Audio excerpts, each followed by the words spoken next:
അദ്ദേഹം ജമാഅത്തെ ഇസ്ലാമിയെ പരിചയപ്പെടുത്തുന്ന ഈ പരിപാടിക്ക് അല്ലെങ്കിൽ അതിൻ്റെ ഒരു ആമുഖ പ്രഭാഷണം നടത്തുമ്പോൾ അദ്ദേഹം ജമാഅത്തെ ഇസ്ലാമിയുടെ സൈദ്ധാന്തികനെ ഉപജീവിക്കുന്നതിന് പകരം ഇസ്ലാം മതത്തിൻ്റെ സിദ്ധാന്തങ്ങളെയും ദർശനങ്ങളെയും പാരമ്പര്യങ്ങളെയുമാണ് അടിസ്ഥാനപ്പെടുത്തിയത് എന്നത്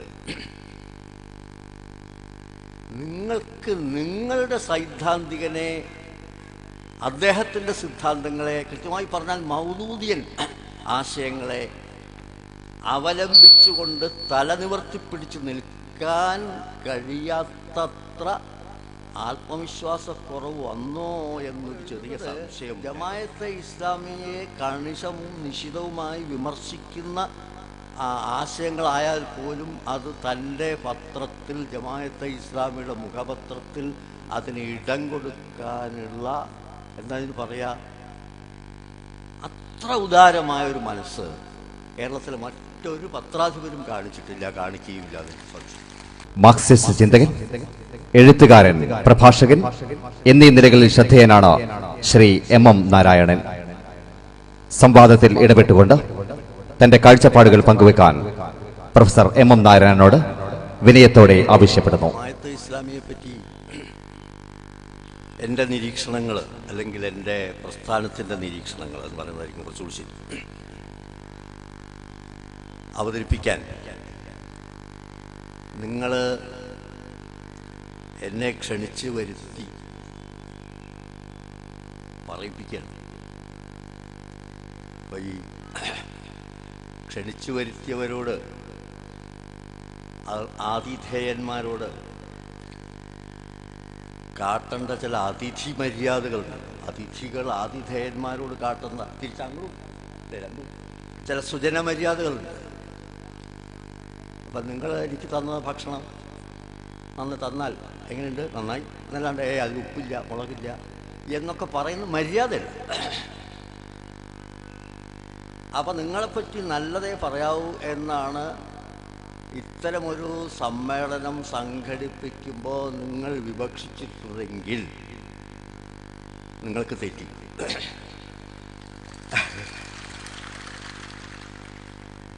എന്ന് പറഞ്ഞാൽ നിങ്ങളെപ്പറ്റി നല്ലത് പറയാനില്ല എന്നൊന്നുമില്ല, ധാരാളം നല്ലത് പറയാനുണ്ട്. അപ്പം ഈ പരിപാടി തന്നെ അതിമനോഹരമായി സംഘടിപ്പിക്കപ്പെട്ട ആ ഒരു പരിപാടി, ഇത്ര സമ്പന്നമായ പങ്കാളിത്തം അതിൻ്റെ ഇപ്പം എന്നെ തന്നെ ഒരു 3 തവണ നിര 3 തവണ ഇന്ന് എനിക്ക് നിർബന്ധം വെച്ചാൽ ഒരു പരിപാടിക്ക് വിളിച്ചാൽ 3 തവണ വിളിച്ചാലേ പോവാറുള്ളൂ. ഇത് ഇന്നത്തെ ദിവസം തന്നെ 3 പ്രാവശ്യം വിളിച്ചില്ല. അപ്പോൾ അതിലൊരു ശ്രദ്ധയും ജാഗ്രതയും പ്രതിബദ്ധതയും സമർപ്പണവും ആത്മാർത്ഥതയും ഒക്കെ ആർക്കും അനുകരണീയമായ മാതൃകയാണ്. അതുപോലെ തന്നെ വിയോജിപ്പുകളുള്ള അഭിപ്രായങ്ങൾക്ക് ഇടം കൊടുക്കാനുള്ള ഒരു വിശാലത, ഒരു ധൈര്യം എന്ന് പറയുന്നത്, അതിനൊരു ധൈര്യം എന്നതിന് പറയാം, ഒരു കോൺഫിഡൻസ്, ആത്മവിശ്വാസം. വിയോജിപ്പുകളെ ക്ഷണിച്ചു വരുത്തി വിയോജിപ്പുകളെ കേൾക്കാനുള്ള ഒരു ആത്മവിശ്വാസം. ഇപ്പോൾ അബ്ദുറഹ്മാൻ സാഹിബ് കൂടി ഇരിക്കുന്നുണ്ട്. എനിക്ക് വളരെ ബഹുമാനമുള്ള കേരളത്തിലെ ഏക പത്രാധിപരാണ് അദ്ദേഹം എന്ന് പറഞ്ഞാൽ കൂടുതൽ. കാരണം അത് അദ്ദേഹം എൻ്റെ ലേഖനങ്ങൾ പ്രസിദ്ധീകരിക്കാൻ കാണിക്കുന്ന സന്മനസ്സൊന്നും മാത്രമല്ല. നമ്മൾ എഴുതുന്നത് ജമാഅത്തെ ഇസ്ലാമിയെ കണിശവും നിശിതവുമായി വിമർശിക്കുന്ന ആശയങ്ങളായാൽ പോലും അത് തൻ്റെ പത്രത്തിൽ, ജമാഅത്തെ ഇസ്ലാമിയുടെ മുഖപത്രത്തിൽ അതിന് ഇടം കൊടുക്കാനുള്ള എന്തായാലും പറയാ അത്ര ഉദാരമായൊരു മനസ്സ് കേരളത്തിലെ മറ്റൊരു പത്രാധിപരും കാണിച്ചിട്ടില്ല, കാണിക്കുകയില്ല. അതിന് സംശയം. ഇതുപോലെ ഒരുപാട് കാര്യങ്ങൾ നിങ്ങളെപ്പറ്റി നല്ലത് പറയാനുണ്ട്. പക്ഷേ ഉദ്ഘാടന പ്രാസംഗികൻ്റെ വിഷയം അവതരിപ്പിച്ചുകൊണ്ടുള്ള അദ്ദേഹത്തിൻ്റെ പ്രഭാഷണത്തിനോട് എനിക്കുള്ള വിയോജിപ്പ് ആദ്യം തന്നെ പറഞ്ഞു. അദ്ദേഹം ജമാഅത്തെ ഇസ്ലാമിയെ പരിചയപ്പെടുത്തുന്ന ഈ പരിപാടിക്ക് അല്ലെങ്കിൽ അതിൻ്റെ ഒരു ആമുഖ പ്രഭാഷണം നടത്തുമ്പോൾ അദ്ദേഹം ജമാഅത്തെ ഇസ്ലാമിയുടെ സൈദ്ധാന്തികനെ ഉപജീവിക്കുന്നതിന് പകരം ഇസ്ലാം മതത്തിൻ്റെ സിദ്ധാന്തങ്ങളെയും ദർശനങ്ങളെയും പാരമ്പര്യങ്ങളെയുമാണ് അടിസ്ഥാനപ്പെടുത്തിയത് എന്നത് നിങ്ങൾക്ക് നിങ്ങളുടെ സൈദ്ധാന്തികനെ അദ്ദേഹത്തിൻ്റെ സിദ്ധാന്തങ്ങളെ, കൃത്യമായി പറഞ്ഞാൽ മൗദൂദിയൻ ആശയങ്ങളെ അവലംബിച്ചുകൊണ്ട് തലനിവർത്തിപ്പിടിച്ച് നിൽക്കാൻ കഴിയാത്തത്ര ആത്മവിശ്വാസക്കുറവ് വന്നോ എന്നൊരു ചെറിയ സംശയം ഞാൻ രേഖപ്പെടുത്താം. ഇസ്ലാം മതത്തിൻ്റെ പിൻബലത്തിൽ സംസാരിക്കേണ്ട കാര്യമില്ല, അത് നമുക്കെല്ലാവർക്കും അറിയാവുന്ന കാര്യമാണ്. അത് ഇവിടെയുള്ള സംഗതിയാണ്. അതിന് ജമാഅത്തെ ഇസ്ലാമിക്ക് പ്രത്യേകമായിട്ടൊരു സംഭവമില്ല. എന്നാൽ ജമാഅത്തെ ഇസ്ലാമിയെ പറ്റി പറയുമ്പോൾ മൗദൂദിയെ പറ്റി പറയും. മൗദൂദിയാണ് ജമാഅത്തെ ഇസ്ലാമിയുടെ ഏറ്റവും മഹാനായ സൈദ്ധാന്തികൻ, സ്ഥാപകൻ. അദ്ദേഹത്തിൻ്റെ ഏറ്റവും വലിയ സംഭാവന എന്താ? എനിക്ക് തോന്നുന്നത്, ഞാൻ മനസ്സിലാക്കിയിട്ടുള്ളത്, ഇസ്ലാമിന് വളരെ പ്രധാനപ്പെട്ട 5 പഞ്ചകർമ്മങ്ങൾ അല്ലേ? പക്ഷെ ആ പഞ്ചകർമ്മങ്ങൾക്ക് പുറമെ മറ്റൊരു സങ്കല്പം അദ്ദേഹം കൊണ്ടുവരും, ജിഹാദ്. ജിഹാദിന് ഈ പഞ്ചകർമ്മങ്ങൾക്കപ്പുറം ഒരു പ്രത്യേക പ്രാധാന്യം ജിഹാദിന് കൊണ്ടുവന്നു എന്നുള്ളതാണ് ജമാഅത്തെ ഇസ്ലാമിയുടെ സ്ഥാപകൻ്റെ സൈദ്ധാന്തികമായ ഏറ്റവും പ്രധാനപ്പെട്ട സംഭാവന.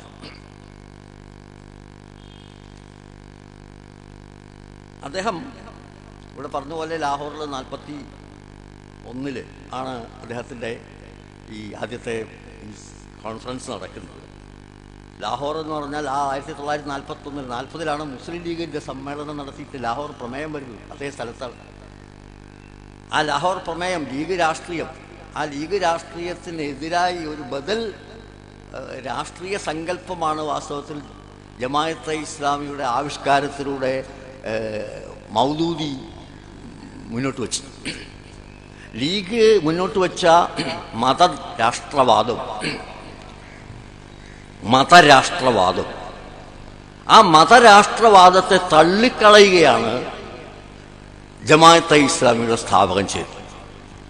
വാസ്തവത്തിൽ വളരെ ഇന്ത്യയുടെ ഒരു ക്രിട്ടിക്കൽ ജങ്ചറിൽ, ഇന്ത്യ ചരിത്രത്തിലെ വളരെ ക്രിട്ടിക്കലായിട്ടുള്ള ഒരു സന്ദർഭത്തിൽ മൗദൂദി നടത്തിയിട്ടുള്ള ഗംഭീരമായ ഒരു ഇടപെടലായിട്ട് ഇപ്പം നമ്മൾ തിരിഞ്ഞു നോക്കുമ്പോൾ അതിനെ കാണാൻ പറ്റും. പക്ഷെ നിർഭാഗ്യവശാൽ പിന്നീടുള്ള ചരിത്രം മറ്റൊന്നായിട്ട് മുസ്ലിം ലീഗിൻ്റെ പാകിസ്ഥാൻ വാദത്തിന് ഡോമിനൻസ് കിട്ടുകയും പാകിസ്ഥാൻ ഉണ്ടാവുകയും മൗദൂദിയുടെ നിലപാട് പിറകോട്ട് പോവുകയും ചെയ്തു. അങ്ങനെ പിറകോട്ട് പോയില്ലായിരുന്നുവെങ്കിൽ മുസ്ലിം ലീഗിന് പകരം ജമാഅത്തെ ഇസ്ലാമിയാണ് അന്ന് മുസ്ലിം ബഹുജനങ്ങളുടെ ഏറ്റവും വലിയ ഒരു സ്വാധീന ശക്തിയായിട്ട് വളർന്നിരുന്നതെങ്കിൽ ഒരു പക്ഷേ ഇന്ത്യയുടെ ചരിത്രം ഈ ഇന്ത്യയുടെ അല്ല, ഈ ഉപഭൂഖണ്ഡത്തിൻ്റെ ചരിത്രം ഒരു പക്ഷേ മറ്റൊന്നാകുമായിരുന്നോ എന്നാലോചിക്കാൻ ഈ അവസരം നമ്മളെ പ്രേരിപ്പിക്കുന്നുണ്ട്. എന്നാൽ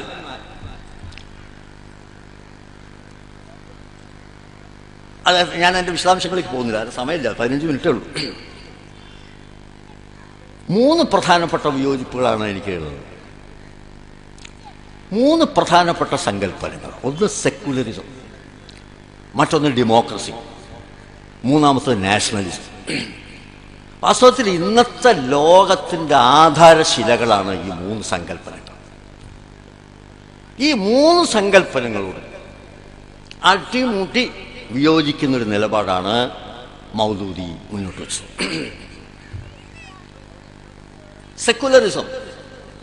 സെക്യുലറിസത്തെ അദ്ദേഹം സമ്പൂർണമായി തള്ളിക്കളയുന്നു. സെക്യുലറിസം എന്ന് പറയുന്നത് എന്താ? മതവിരുദ്ധ പ്രസ്ഥാനമാണ്. സെക്യുലറിസം ഒരു മതവിരുദ്ധമായ ആശയമാണ്, മതവിരുദ്ധതയാണ് എന്ന മൗദൂദിയൻ വ്യാഖ്യാനം ശരിയല്ല. ഒരുപക്ഷെ യൂറോപ്പിൽ സെക്യുലറിസം എന്ന് പറയുന്നതിൻ്റെ ഒരു പ്രഭവ കേന്ദ്രം യൂറോപ്പാണ്. ആ യൂറോപ്പിൽ സെക്യുലറിസം ഒരു മതവിരുദ്ധ സ്വഭാവം കാണിച്ചിട്ടുണ്ട് എന്നത് ശരിയാണ്. പക്ഷെ ആ സെക്യുലറിസം അല്ല പിന്നീട് ലോകത്തിൽ പലയിടത്തും അതിൻ്റെ റെപ്ലിക്കയല്ല. ഇപ്പം ഇന്ത്യയിൽ തന്നെ സെക്യുലറിസം എന്ന് പറയുന്നത് ഒരു മതവിരുദ്ധ സങ്കല്പമല്ല. ഇന്ത്യയിൽ സെക്യുലറിസം എന്ന് പറഞ്ഞാൽ എന്താ? മതപരമായ സ്വാതന്ത്ര്യത്തിൻ്റെ സംരക്ഷണമാണ് സെക്യുലറിസം. നിങ്ങളുടെ മതവിശ്വാസത്തെ സംരക്ഷിക്കാൻ എന്താണ് സ്റ്റേറ്റ് ബാധ്യസ്ഥമാണ് എന്നുള്ളതാണ് ഇവിടുത്തെ സെക്യുലറിസത്തിന്റെ കൺസെപ്റ്റ്. അപ്പോൾ യൂറോപ്യൻ സെക്യുലറിസത്തിന്റെ ഒരു റെപ്ലിക്ക അല്ല ഇവിടുത്തെ സെക്യുലറിസം. അങ്ങനെ ആവാൻ വയ്യ. കാരണം ചരിത്രം എന്ന് പറയുന്നത് അതാണ്. ഒരാശയവും ഒരു സ്ഥലത്ത് നിൽക്കുന്നില്ല, ഒരു കാലത്ത് നിൽക്കുന്നില്ല. ആശയങ്ങൾ വളരുകയും മാറുകയും ചെയ്യുന്നുണ്ട്. അതാണ് നിങ്ങൾ തമ്മിലുള്ള ഒരു അടിസ്ഥാന വ്യത്യാസം. നിങ്ങൾ ആശയങ്ങൾ അനശ്വരങ്ങളാണ്, അന്യൂനങ്ങളാണ്, എന്താണ്, പരിണാമ വിധേയമല്ല എന്ന് കരുതുന്നു. എന്നാൽ മറ്റെല്ലാം എന്ന പോലെ ആശയങ്ങൾക്കും ചരിത്രമുണ്ട്, മാറ്റമുണ്ട്, പരിണാമമുണ്ട്, ഉദയവും അസ്തമയവുമുണ്ട് എന്ന് കരുതുന്നു ഞങ്ങൾ. ഇപ്പൊ സെക്യുലറിസം എന്ന് പറയുന്നത് യൂറോപ്യൻ സെക്യുലറിസമാണ് എന്ന് ധരിച്ചു വെച്ചുകൊണ്ട് അതിനെ അദ്ദേഹം തള്ളിക്കളഞ്ഞു. രണ്ടാമത് ജനാധിപത്യം. ജനാധിപത്യം എന്ന് പറഞ്ഞാൽ എന്താ? ഭൂരിപക്ഷത്തിന്റെ ആധിപത്യം. ഭൂരിപക്ഷത്തിന്റെ ആധിപത്യം എന്ന് പറഞ്ഞാൽ, അപ്പൊ ഇന്ത്യയിലാണ് ഭൂരിപക്ഷത്തിന്റെ ആധിപത്യം എന്ന് പറഞ്ഞാൽ ഹിന്ദുക്കളുടെ ആധിപത്യം. അപ്പോൾ മുസ്ലിങ്ങൾ മൈനോറിറ്റി ആണെന്നുള്ളതുകൊണ്ട് മുസ്ലിങ്ങൾക്ക് ഈ ഹിന്ദു ഭൂരിപക്ഷത്തിന്റെ ആധിപത്യത്തിന് വഴങ്ങിക്കൊടുക്കേണ്ടി വരും. അതുകൊണ്ട് ജനാധിപത്യത്തിൽ മറ്റു പല കാരണങ്ങളുണ്ട്. ഞാനൊരു ഉദാഹരണം പറയാം. ജനാധിപത്യത്തോട് അദ്ദേഹം യോജിപ്പ് കാണിക്കുന്നില്ല. വാസ്തവത്തിൽ ഈ ജനാധിപത്യം എന്ന് പറഞ്ഞാൽ അതാണ്. ഇപ്പൊ ഇന്ത്യയിൽ തന്നെ ജനാധിപത്യം എടുക്കാൻ എന്തെല്ലാം പരിമിതികളുണ്ടെങ്കിലും ഇന്ത്യയിൽ ജനാധിപത്യം ഉണ്ടല്ലോ. ഈ ജനാധിപത്യം എന്ന് പറഞ്ഞാൽ എന്താ? ഇന്ത്യയിലെ ഭൂരിപക്ഷം എന്ന് പറഞ്ഞാൽ ഹിന്ദു ഭൂരിപക്ഷമാണ്. ഇന്ത്യയിലെ ന്യൂനപക്ഷം എന്ന് പറഞ്ഞാൽ മറ്റേ മതന്യൂനപക്ഷങ്ങളാണോ മറ്റേ പ്രതിപക്ഷം? മതഭൂരിപക്ഷമാണോ ഭരണപക്ഷം? അങ്ങനെ മതഭൂരിപക്ഷം ഭരണപക്ഷവും മതന്യൂനപക്ഷം പ്രതിപക്ഷമായിട്ട് മതങ്ങളുടെ അടിസ്ഥാനത്തിലാണോ ഇവിടെ വോട്ടെടുപ്പ് നടക്കുന്നത്? ഇവിടെ ജനങ്ങളല്ലേ വോട്ട് ചെയ്യണത്, മതങ്ങളല്ലല്ലോ വോട്ട് ചെയ്യണത്. മതത്തിലല്ലല്ലോ വോട്ട്. മനസ്സിലാവട്ടോ? ഇവിടെ ഭൂരിപക്ഷം ന്യൂനപക്ഷം നിശ്ചയിക്കുന്ന മതത്തിന്റെ അടിസ്ഥാനത്തിലല്ല. അങ്ങനെ ആവണമെന്ന് ചില ആൾ പറയുന്നുണ്ട്, അത് വേറെ കാര്യം. അത് ഏട്ടന്റെ പീഡിയല്. മനസ്സിലാവുണ്ടോ? മതത്തിന്റെ അടിസ്ഥാനത്തിൽ ഭൂരിപക്ഷം നിശ്ചയിച്ചാലേ ഇന്ത്യൻ ജനാധിപത്യം പൂർണ്ണമാവുള്ളൂ എന്ന് വാദിക്കുന്ന ഒരു സംഘടനയാണ് RSS. എന്നാൽ അത് ജനാധിപത്യമല്ല, അത് മതാധിപത്യമാണ്. അത് ഭൂരിപക്ഷത്തിന്റെ ഏകപക്ഷീയമായ ആധിപത്യമാണ്. ജനാധിപത്യം എന്ന് പറഞ്ഞാൽ അതല്ല, മാറി മാറി വരുന്നതാണ്. അപ്പൊ ജനങ്ങളെ മതത്തിന്റെ അടിസ്ഥാനത്തിൽ വിഭജിച്ചു കാണുന്നു എന്നുള്ളതാണ് ഈ വീക്ഷണത്തിന്റെ ഒരു പരിമിതി. നിങ്ങൾ ഓരോരുത്തർ, ഇപ്പൊ ഞാൻ MM നാരായണൻ, നിങ്ങൾക്ക് വേണമെങ്കിൽ ഞാൻ ഹിന്ദു ആണെന്ന് പറയാം, ഇനി വേറെ എന്തെങ്കിലും പറഞ്ഞാലും പറയാം. പക്ഷേ ഞാൻ ഹിന്ദു ആയത് എൻ്റെ ആഗ്രഹം കൊണ്ടല്ല, ഞാനൊരു അപ്ലിക്കേഷൻ കൊടുത്ത് ഹിന്ദു ആയതല്ല, ഞാൻ ജനിച്ചു പോയി, അതുകൊണ്ട് നിങ്ങളെ ഹിന്ദു ആയിട്ട് കണക്കാക്കുന്നു. പക്ഷെ ഞാൻ കേവലം ഒരു ഹിന്ദു മാത്രമാണ്. എന്തൊരു അസംബന്ധം അത്! ഒരു പ്രസിദ്ധ നോവലുണ്ട്, ഇൻവിസിബിൾ മാൻ എന്ന് പറയുന്ന ഒരു നോവൽ. ആ നോവലിലൊരു കഥാപാത്രം പറയുന്നുണ്ട്, ഒരു കറുത്ത നിറമുള്ളതാണ്. അയാൾ പറയാണ്, നിങ്ങൾ എൻ്റെ തൊലി മാത്രമേ കാണുന്നുള്ളൂ, നിങ്ങൾ എന്നെ കാണുന്നില്ല, നിങ്ങൾ എൻ്റെ സ്കിൻ മാത്രമേ കാണുന്നുള്ളൂ, ആ സ്കിന്നിൻ്റെ കളറ് മാത്രമേ കാണുന്നുള്ളൂ, നിങ്ങൾ എന്നെ ബ്ലാക്ക് എന്ന് പറഞ്ഞ് മാറ്റി നിർത്തും. എൻ്റെ തൊലിയുടെ നിറമാണ് കറുപ്പ്, പക്ഷെ തൊലി മാത്രമല്ല ഞാൻ. ഈ തൊലിക്കകത്ത് മാംസപിണ്ഡമുണ്ട്, അസ്ഥിപഞ്ജരമുണ്ട്, രക്തചംക്രമണമുണ്ട്, മിടിക്കുന്ന ഹൃദയമുണ്ട്, അല്ലേ? ചിന്തയും സ്വപ്നങ്ങളും ഓർമ്മകളും കൂടുകൂട്ടിയ മസ്തിഷ്കമുണ്ട്. ഇതെല്ലാം ചേർന്നാണല്ലോ ഞാൻ. എനിക്കൊരു തൊലി മാത്രമേ ഉള്ളൂ. എന്നെ കേവലം ഒരു തൊലിയായിട്ടാണ് നിങ്ങൾ കാണുന്നത്. അതുപോലെ നിങ്ങൾ ഒരാൾ വന്നു നിന്നാൽ ഇയാളാരാ? ഇയാൾ ഹിന്ദു, ഇയാൾ മുസ്ലിം. ഇയാൾ ഹിന്ദു ആണെന്ന് സമ്മതിച്ചു, അല്ലെങ്കിൽ മുസ്ലിം ആണെന്ന് വേണമെങ്കിൽ സമ്മതിക്കാം. പക്ഷെ അത് മാത്രമാണോ ഇയാൾ? മനുഷ്യൻ എന്ന് പറയുന്നത് അനേക മാനങ്ങളുള്ളൊരു പ്രതിഭാസമല്ലേ? അപ്പൊ ഒരാളെ അതിന്റെ ഒരൊറ്റ മാനത്തിലേക്ക് വെട്ടി ചുരുക്കുന്നതാണ് ഇപ്പൊ പുതിയ ഭാഷയിൽ പറഞ്ഞാൽ സ്വത്വവാദം എന്നൊക്കെ പറഞ്ഞു.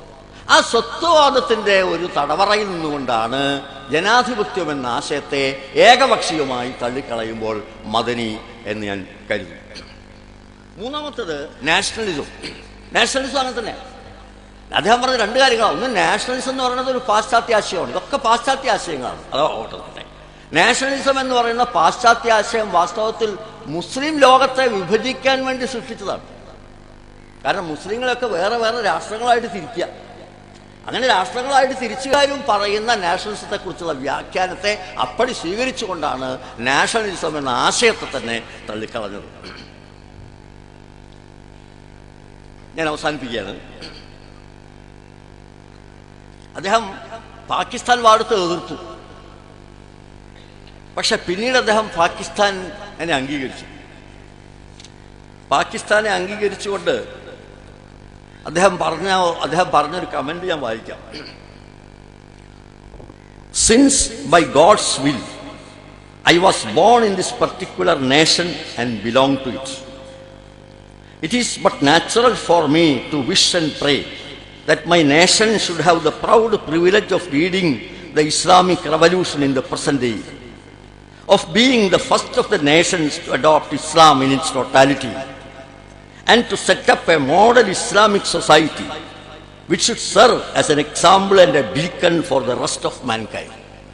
അപ്പോൾ മനുഷ്യ സമുദായത്തിന് ഒരു മാതൃകയും മാർഗദീപവുമായി ഇസ്ലാമിനെ സമഗ്രമായി സ്വീകരിക്കുന്ന, ഇസ്ലാമികമായൊരു വിശ്വവിപ്ലവത്തിന് തുടക്കം കുറിക്കുന്ന ഒന്നായി തൻ്റെ പാകിസ്ഥാൻ, തൻ്റെ മാതൃരാജ്യം മാറും എന്ന ഒരു സ്വപ്നം 1968 അദ്ദേഹം ഇത് പങ്കുവെക്കുന്നത്.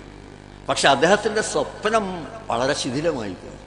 പാകിസ്ഥാൻ ഒരു മാതൃകാ രാജ്യമല്ലെന്ന് മാത്രമല്ല എന്നാണ് ഞാൻ ചോദിക്കുന്നത്. അദ്ദേഹം ഒരിക്കൽ അബ്ദുറഹ്മാൻ സാഹിബ് തന്നെ എഴുതിയ ഒരു എഡിറ്റോറിയൽ പറഞ്ഞു, പാകിസ്ഥാനെ പറ്റി എന്താ പറയുക എന്ന്. അപ്പോൾ പാകിസ്ഥാനിലേക്ക് പോകണമെന്ന് ആരോടെങ്കിലും പാകിസ്ഥാനിലേക്ക് പോകണമെന്ന് വെച്ചാൽ ഇവിടെ ചില ആൾ പറയുന്നത് പാകിസ്ഥാനിലേക്ക് പോകും ചിലർ പറഞ്ഞുകൊണ്ടിരിക്കുന്നുണ്ട്.